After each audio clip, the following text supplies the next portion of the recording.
Notre Dame's offensive line is a big topic of conversation this year, obviously. And Notre Dame's offensive line, honestly, is always a big topic of conversation and should always be a big topic of conversation. But the question is, what's it a big top? What is the topic of conversation? And right now, I'm going to say something, and almost when you say it, it's kind of like, this is weird. But the biggest question mark at Notre Dame this season is the offensive line. Now, that in itself isn't weird. That's true for other teams. That's arguably the biggest concern that Texas A&M has. But Notre Dame's kind of like, all right, don't we all pride ourselves from, O-line U, that type of thing? And the biggest concern for O-line U going into the season is the O-line. And it's been an interesting year for sure. Like I don't know that I expected both Joe Alt and Blake Fisher to go pro after last year. If Blake Fisher doesn't go pro, we're not worried at all about the offensive line right now, in my opinion, anyway. And then you have Charles Jagusah go down, and there's just been sort of some tough breaks when you look at for this team. It's great for Blake that he got drafted in the second round. Obviously, great for Joey, went in the top 5, but not necessarily great for this team, especially when you lose Charles Jagusah. You look at yourself where a lot of your older players aren't necessarily your most talented guys. Because your most talented, like you said, well, Jeff Quinn did a bad job recruiting because, his senior class doesn't have anybody that's really a game changer. Well, it's because 2 guys left and went pro and were taken number 5 overall, number 48 overall. Like, you know what I mean? Like, it's not so much bad recruiting. It's just, you don't expect to lose 2 true juniors in the offensive line of the NFL draft. It just it's not usually what happens. But in this case, it did. And there has been some recruiting woes, which can happen, or some misses that can happen when you struggle at times in a class, when you only bring in 2 guys in a class, which is true for the 5th-year senior class. That was the bigger recruiting mistakes, was that class and some of the guys you missed out on in that class, more so than necessarily 2021, where you've got 2 starters last year from that class. Actually, 4 of your 5 starters last year on the O-line were all from the 2021 class. 2 were battling to start again. 2 of them went pro and were taken in the first 2 rounds. And then after that, it's a bit of a younger group, right? And you go into this season, your 22 class is starting to take over a little bit more now. Your 22 class is going to have at least 3 starters in it right now. And you could potentially have a guy from the 23 class and a guy from the 24 class starting this year. So it's a younger group, and it's a concern. And as I talked about this summer, you do not want to be in a situation where you are incredibly young on the offensive line. It's not ideal. Can you win that way? Sure you can, but it's not ideal. I'd actually have to go back and do some research and find, like, who are some of the younger offensive lines that have had success, and say, which semifinal, what Final Four teams, what championship teams were able to win despite having going into the year with a lack of experience in the offensive line. I don't know who that would be. So that's a big concern. And then potentially your 2 most experienced guys aren't going to start. And so that's it's a concern. It's a concern that O-line is an issue for O-line U. And it's going to have to get fixed really quickly. And this is especially true for the 2024 season. And there's always the mantra of, well, Notre Dame always needs to be good along the offensive line. All right, cool. I agree. Notre Dame should always be good on the offensive line. But let's be honest, there are other years where it's even more important than normal. And this is one of those years, because when I look at the schedule, and you think about, okay, what are the parts of the opposing schedule that prove most concerning? There's obviously teams, but are there any themes? Are there any patterns? Well, really good D lineman is a pattern on Notre Dame's schedule for 2024. And I'm looking at the preseason AP All-American list, and I'll have an article about it after the show. But first of all, I almost went off a little bit, because I'm going through the list and I look at the safeties for the first team. It's Malachi Starks and Caleb Downs.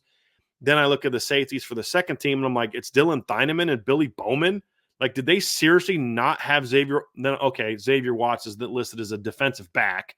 So he was a preseason first-team All-American, but I'm looking at it, and you see two defensive linemen from Notre Dame opponents that are on the two defensive linemen that are all on the all-opponent list. It's Nick Scourton from Texas A&M is on the second team, and Ashton Gillott from Louisville's on the first team. You also have Patrick Payton at Florida State and Marvin Jones at Florida State. They're going to be a very good duo. And obviously Nick Scourton's not a one-man show, just like Ashton Gillott's not a one-man show. USC should be better along the D-line this year, not just with some guys coming back, but you've got better coaching now along your D-line. There's a lot of things that go into, like, looking at the schedule. It's like, man, it's concerning. Miami's got a really good defensive end. Miami of Ohio has a really good defensive end that was on my second-team all-opponent team. Florida State has the two edge players, but they also have Josh Farmer at D tackle. And then they've got a big nose tackle. It's like 320, 330 pounds that they got from Miami last year that got hurt before the season, and he's healthy now. So it's in Oregon State's top defensive end from last year, the Samoan kid who Notre Dame went against in the bowl game. He transferred to Florida State. He's part of their D-line rotation. So that's why it's an even bigger concern for me, is because not only is it a concerning, troubling area for Notre Dame because of the lack of experience and uncertainty and size, it's also concerning because that is without a doubt the best part of your opposing schedule is the D-line. And so you look at two things working against Notre Dame's offensive line. Number one, lack of experience. Based on what we saw in the most recent practice, and I'm only using this as an example, I don't think the offensive line has been set. I don't. From the people I talked to, I do not believe it's been set. That doesn't mean the guys that we saw in the last practice won't be starters. I'm just telling you it hasn't been set. It hasn't been set at left tackle, hasn't been set at left guard. But let's say that is the starting offensive line. So it's Anthony Knapp, left tackle, true freshman, Sam Pendleton, left guard, redshirt freshman, Ashton Craig, center, redshirt sophomore, Billy Schrouth, right guard, redshirt sophomore, and you have Emil Wagner, right tackle, redshirt sophomore. You have 0 career starts, 0 career starts, 3 career starts, 3 career starts, 0 career starts. So if that lineup is in fact your starting lineup going into this season, then you're talking about a football team that goes into the year with 6 career starts among them. There's no way to spin that. That's concerning. That is a negative. The other part of it is you have 2 tackles that are listed right now in the Notre Dame depth chart at 290 pounds. You don't see that very often. The Zach Martins and the Robert Haineses are kind of rare to what we've expected in the past. That's the downside. And that can't be ignored. It also have to look at the fact that at the most, if that group starts, you're going to have 3 weeks of that group working together. If that's not the starting lineup, then you have less than 3 weeks of that group working together and going into a game where they're going to face one of the best defensive lines that they're going to face all season. And in a group that, in my opinion, is an easy top 10 to 15 offensive line. Now, let's talk about some of the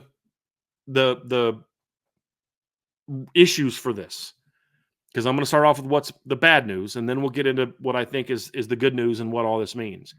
When you have a group that hasn't played together a lot, whether they're inexperienced or veterans, but they haven't played each other a lot, communication could be a concern. Communication on the offensive line results in mistakes. Not blocking a 3 technique. I thought you had him. You thought I had him. I thought we were working together. You didn't think we were working together. Next thing you know, I'm attacking the inside shoulder of a guy thinking I got help outside. I don't have help. He powers right through me and makes the play. Now, I may have been right. He may have been right. Reality is, if we're not both right, somebody's making a play. You talk about the cohesion, the timing. Hey, we know we're working a double team together.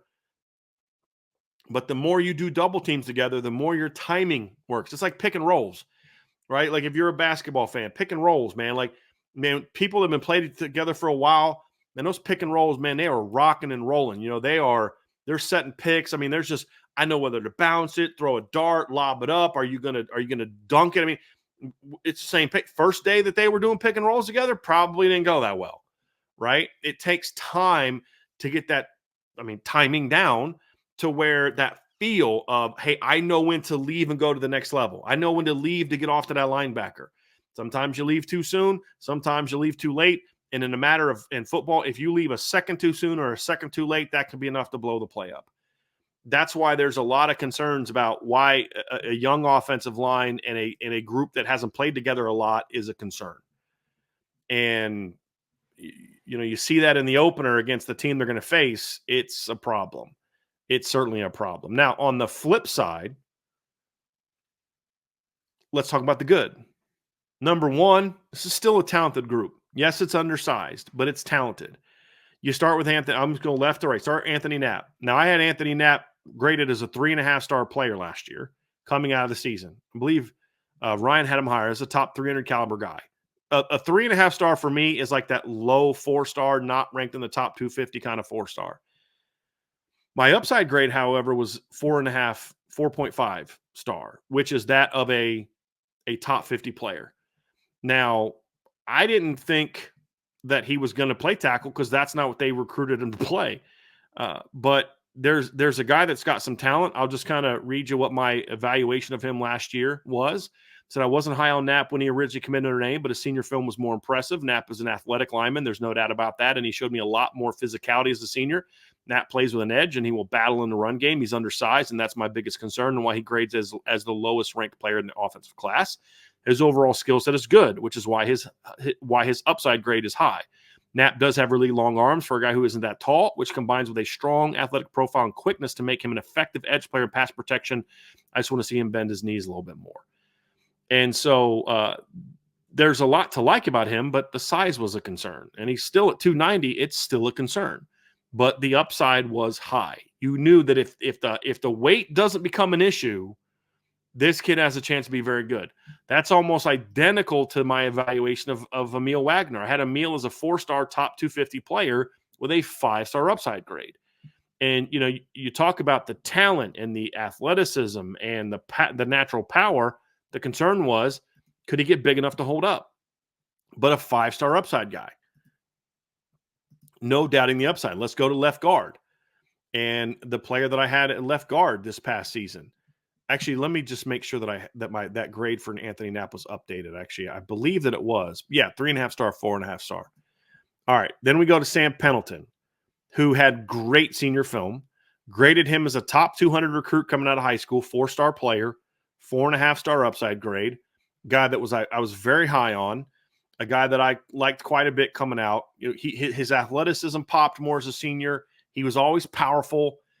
I thought he struggled at center. He just wasn't able to play with the power at center that you needed him to. And the one thing that I said the first day we saw him at guard is he looks so much more comfortable at guard than he does center. Because at guard, he can just come off and play big boy football. And I know he's just a redshirt freshman, but Sam Pendleton is strong and powerful for a redshirt freshman.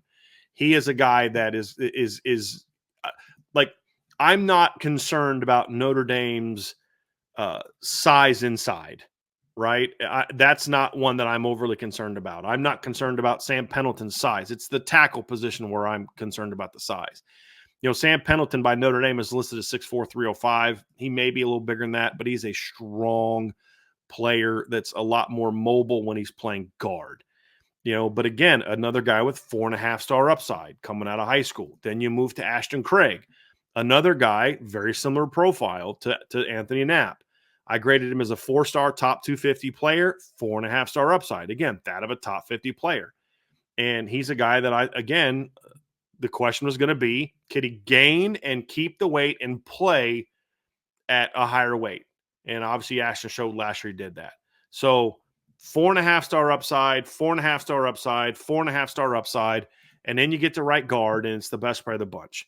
I graded Billy Shrouth as a top 100 recruit coming out of high school, and I wasn't alone. Rivals and On3 also both ranked him as a top 100 player coming out of high school.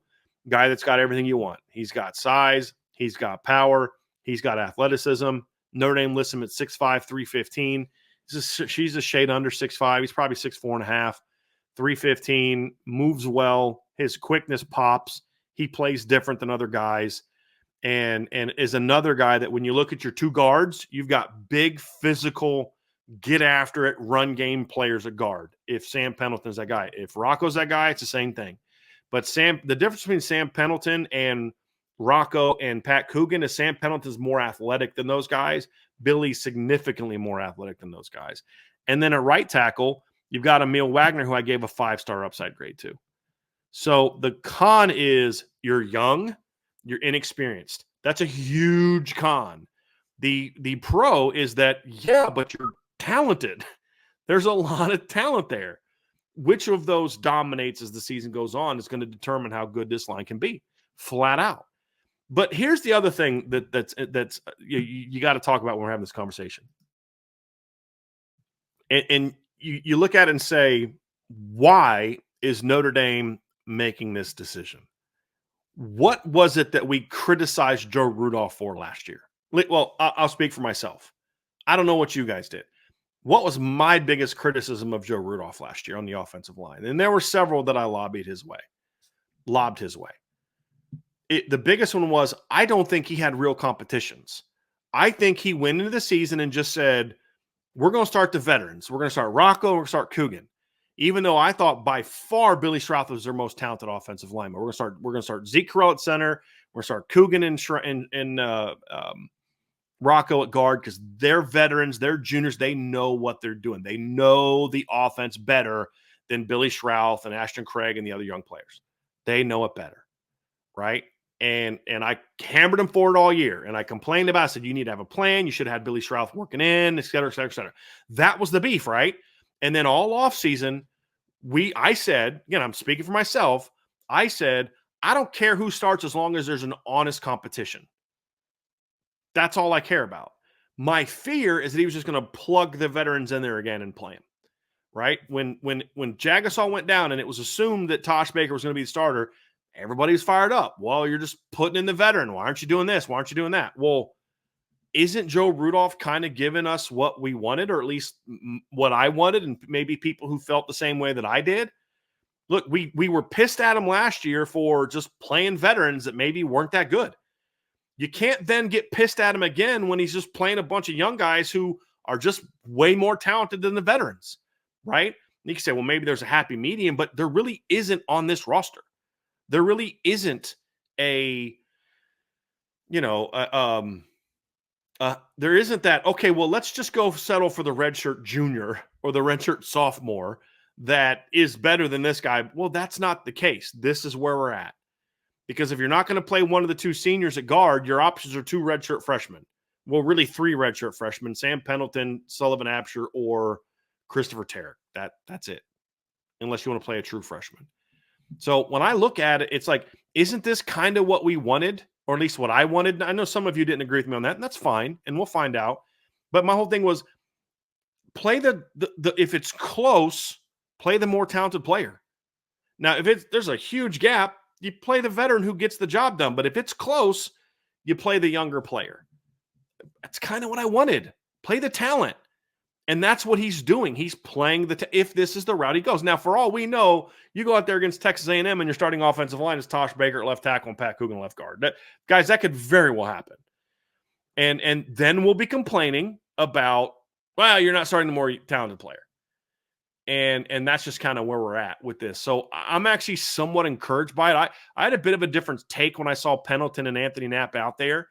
My take was more of, oh, wow. Like they're just kind of going with the guys that they think are more talented, and I've done some digging on this, and I'll share it in the chat. I won't even just save this for the message board. But when I asked several sources, like, okay, is Anthony Knapp battling because Tosh isn't playing well?